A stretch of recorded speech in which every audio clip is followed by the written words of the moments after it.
Did it feel like back in the day that you were one of the very, very few guys who was really capable of this, and that it was this sort of secret Jedi art that was just, it would be unrealistic to expect most guys to be able to get into it?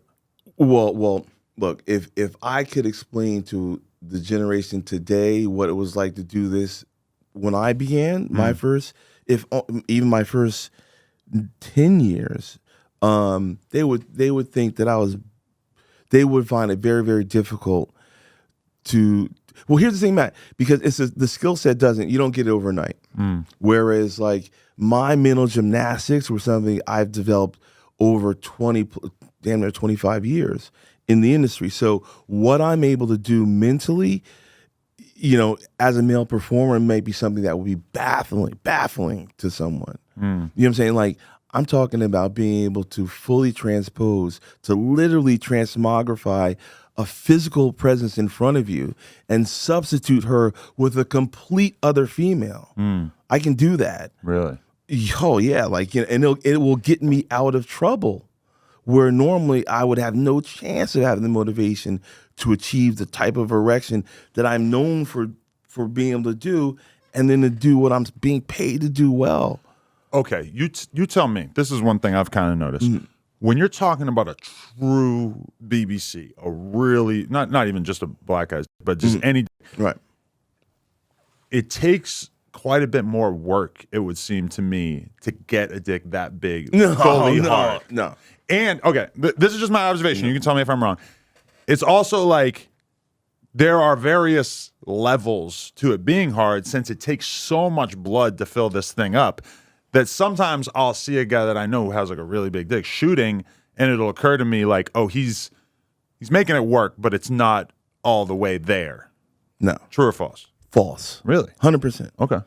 Look, every man that you see that is a man has the same mechanisms of action in his body. Nothing's different between me or you. So what makes my dick work, and the way that happens as a physical, flow chart, is the same in me and you and the next guy, right? So if my body says, hey, this is what it takes to get ourselves 100% erection, it's the same code. It's the same code of action that everyone has. See what I'm saying? So if my body is built to pump up my penis to 11 inches and is built to pump up your penis to whatever size it is, it's the same mechanism of action. My pump is no better than your pump. See what I'm saying? So that's where it becomes a mental thing.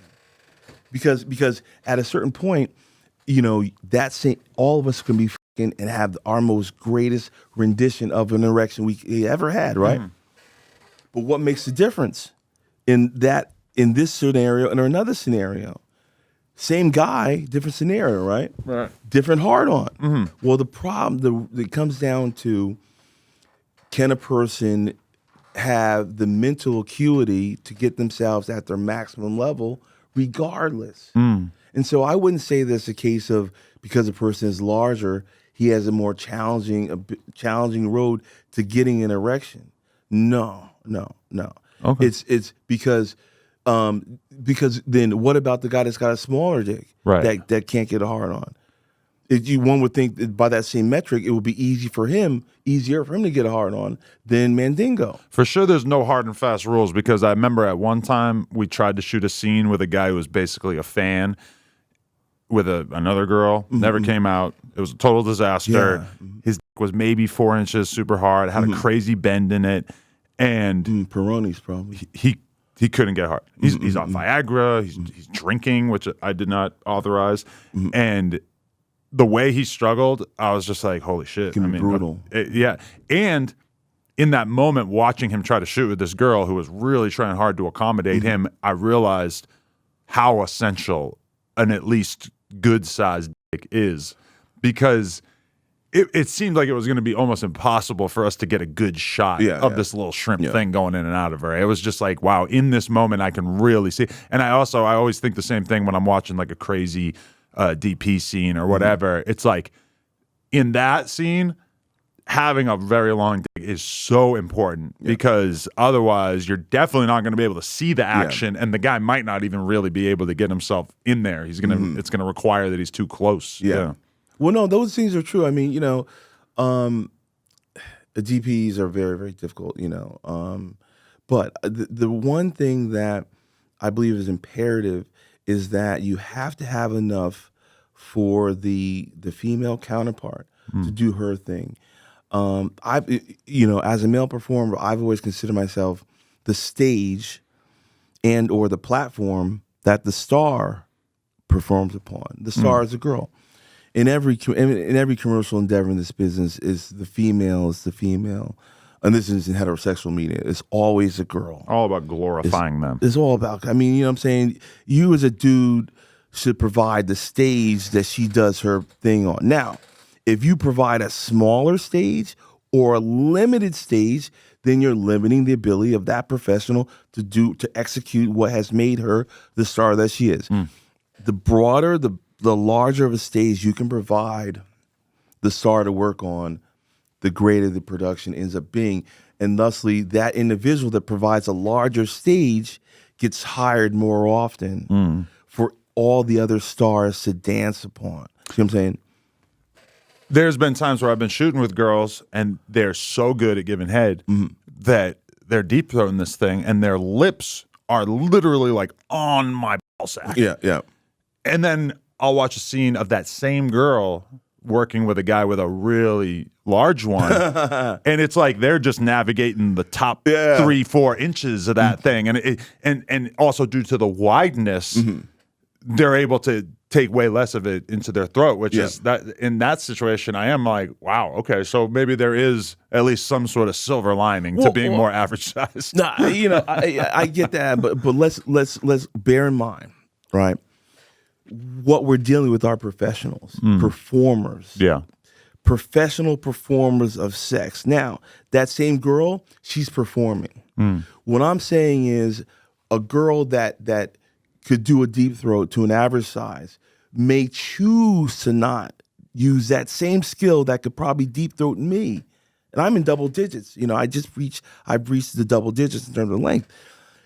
She could probably do me to my balls as well because she's got that skill set. She may choose to acclimate herself only to halfway because she knows that visually it's more stunning.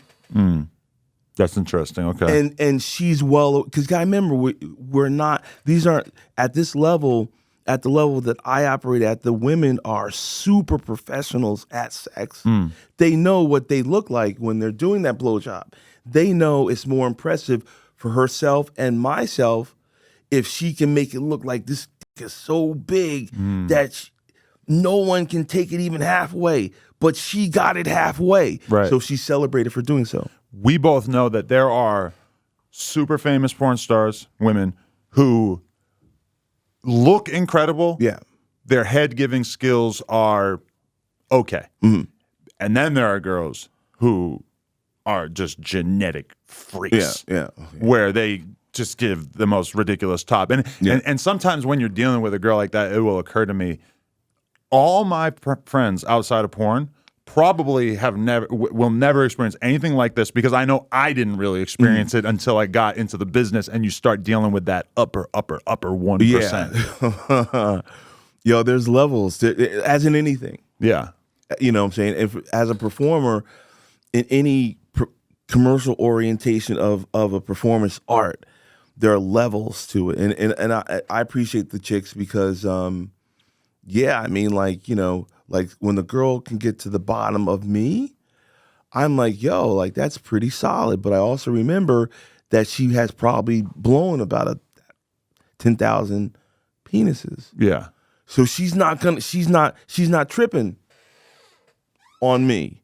Right. You know what I'm saying? It might take Dread or Mandingo to make a girl trip.